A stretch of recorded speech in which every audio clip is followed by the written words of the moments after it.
Hello everybody, and welcome to Ancient Architects. Please subscribe now to get the latest ancient history news and independent research from around the world.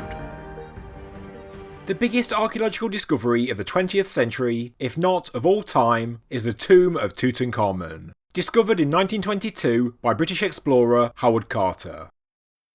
I've speculated in the past about just how authentic the tomb is, simply because there is a strange mix of mostly second-hand and somewhat out-of-place artefacts within the tomb. Everything from the famous golden death mask, which once belonged to another, to his throne which displays clear artanism iconography, a heretic religion the boy king worked to remove from Egypt after his predecessor Akhenaten's reign, the tomb seems to be more of a trove of 18th dynasty treasure as opposed to the pharaoh's own worldly goods. The tomb itself was also cut for a female. The mummy itself, which shows signs of a botched mummification, was covered in all sorts of riches, but two of the most interesting finds are a gold and iron dagger, the latter being the most precious due to the rarity of the metal. King Tutankhamun basically had iron at a time when iron was extremely rare in Egypt, as it wasn't made in the country until hundreds of years later. Furthermore, the sheaths of the daggers are not decorated with ancient Egyptian iconography, but clearly have images from another culture, which in itself is strange. This leads us to a set of tablets written in an ancient Middle Eastern script in the time of Amenhotep III, who was the father of Akhenaten and the grandfather of the boy king. These are known as the Amana Letters, which mention a series of gifts that were sent to Egypt by Tushratta, the king of Mitanni. These gifts that would have been in the possession of Amenhotep III include daggers with iron blades. Could this be the origin of the dagger on the body of Tutankhamun? It's almost impossible to prove, but it's certainly a possibility. Due to the rarity of the find, the blade has been examined and tested and is made up of mainly iron with 11% nickel and 0.6% cobalt, a composition that means that the iron must be meteoric in origin. Nickel content in historic iron artefacts rarely exceeds 4%, and the average amount of nickel in iron meteorites is 5 to 35%, and it also generally contains small amounts of cobalt.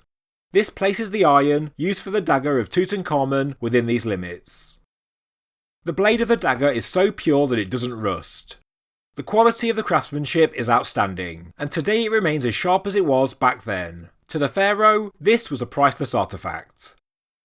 The tomb of King Tutankhamun also contained more Middle Eastern inspired finds. In 2017, there was a box of golden artefacts discovered in a Cairo museum that had been lost for decades. The box was the same unopened box that Howard Carter had placed them inside back in the 1920s. It contained decorative fittings for bow cases, quivers and bridles, and the style of decoration, which includes fighting animals and goats at the Tree of Life, led experts to believe they originated in Levant, or modern-day Syria.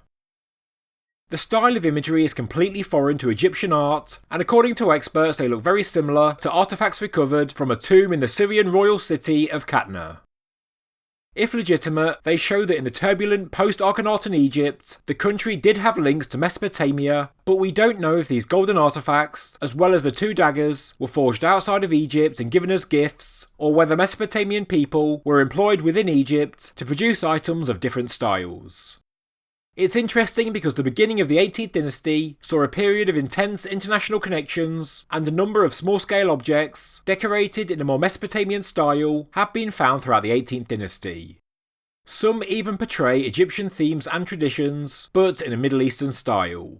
The two cultures were clearly more closely linked in the New Kingdom than many think. In the Tomb of Tutankhamun, there were three styles of decorated gold.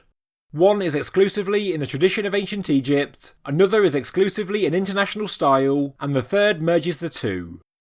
Interestingly, the international style gold is the best quality, and has the highest proportion of pure gold, and we also know that the iron used for the dagger originated from outside of Egypt. This implies that a number of the priceless artefacts in the tomb of King Tutankhamun were most likely gifts from other Middle Eastern royalty, and then the Egyptians copied the style to incorporate their own icons and motifs. In total, 19 objects of iron were found inside the tomb of Tutankhamun, including another set of blades that look similar to ones used in the Egyptian opening of the mouth ceremony. There was also a miniature headrest, which was inside the golden death mask, an amulet attached to a golden bracelet, as well as beads.